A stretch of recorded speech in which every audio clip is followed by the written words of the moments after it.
សូមជូនរឿងព្រះច័ន្ទនិងតារាកាលពីព្រេងនេះមានបុរសនេសាទម្នាក់ឈ្មោះតារារស់នៅលើបឹងទន្លេសាបដ៏ធំល្វឹងល្វើយគាត់ជាអ្នកនេសាទដ៏ឧស្សាហ៍ម្នាក់ប៉ុន្តែថ្ងៃនេះហាក់ដូចជាមិនមែនជាថ្ងៃសំណាងរបស់គាត់សោះគាត់បានបោះសំណាញ់ជាច្រើនដងតែចាប់បានតែកូនត្រីទូចៗ 2-3 ក្បាលប៉ុណ្ណោះ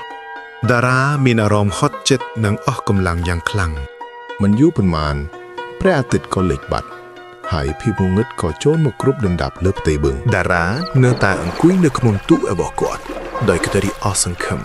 ស្រាប់តែមានព្រះច័ន្ទពេញបារមីយ៉ាងធំមួយរះឡើងចែងចាំងវាមានពន្លឺចែងចាំងឡើងយ៉ាងចាំងភ្នែកធ្វើឲ្យតារាភ្លឹកស្មារតីមើលទៅវាតារាបានក្រឡេកមើលទៅក្នុងទឹកហើយឃើញរូបភាពរបស់ព្រះច័ន្ទពេញបារមីយ៉ាងធំគាត់មានអារម្មណ៍គិតថានៅក្នុងទឹកនេះមូលដូចជាព្រះច័ន្ទដូចជាកាក់ប្រាក់មួយអញ្ចឹងដោយគិតថាជាមហាសម្បត្តិតារាក៏សម្រេចចិត្តបោះសំណាញ់តារាក៏លើនឹងទូកគាត់បានក្រោកឈរឡើងហើយបោះសំណាញ់ទៅក្នុងទឹកយ៉ាងលឿនសំណាញ់បានធ្លាក់ទៅលើផ្ទៃទឹកបែកខ្ចាត់ខ្ចាយតែជំនួសឲ្យការចាប់បានពន្លឺព្រះច័ន្ទដូចជាកាក់ប្រាក់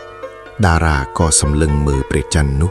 ក៏បែបខ្ចាត់ខ្ចាយខ្ទេចអស់បាត់ទៅតារាគាត់មិនព្រមជុះចាញ់ឡើយគាត់ព្យាយាមបង់សំណាញ់ម្ដងហើយម្ដងទៀត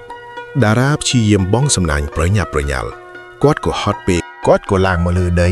ហើយគាត់រអ៊ូថាអើយហត់ណាស់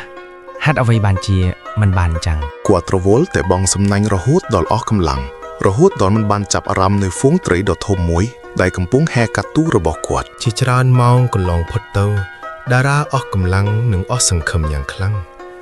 គាត់អង្គុយសម្លឹងមើលទៅក្នុងទឹកដោយមិនទទួលបានអ្វីសោះក្រៅពីភាពនឿយហត់គាត់អង្គុយរហូតដល់ថ្ងៃលិចស្រាប់តែមានទូកមួយមកចិត្តគាត់នេះគឺជាលោកយាយសាម៉ាលីដែលជាចាក់ទុំម្នាក់នៅក្នុងភូមិ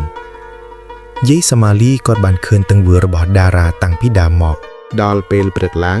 លោកយាយមិនបានស្ដីបន្ទោអ្វីទេគាត់គ្រាន់តែហុចចានស៊ុបត្រីក្តៅៗមួយចានទៅឲ្យតារាគាត់បាននិយាយ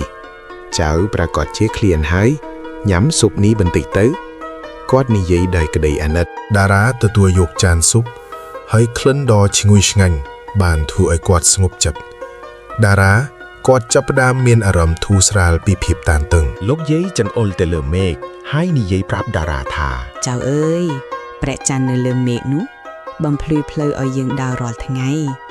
មិនមែនជាមាសប្រាក់កែវគងយកមកលក់បានទេចៅត្រូវដឹងណាចៅតារាងើបមុខមើលទៅលើមេឃតាមការចង្អុលបង្ហាញរបស់លោកយាយគាត់បានឃើញព្រះច័ន្ទដ៏ស្រស់ស្អាតកំពុងរះយ៉ាងខ្ពស់ត្រដែតយប់នេះពិតជាស្រស់ស្អាតខ្លាំងណាស់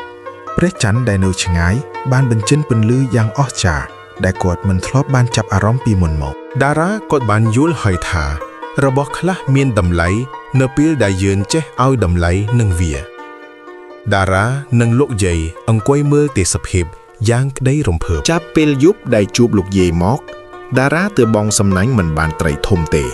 ប៉ុន្តែគាត់បានទទួលមេរៀនដ៏មានតម្លៃមួយឲ្យយល់ដឹងនឹងតម្លៃព្រះច័ន្ទដែលរះបំភ្លឺផ្លូវយើងរាល់ថ្ងៃ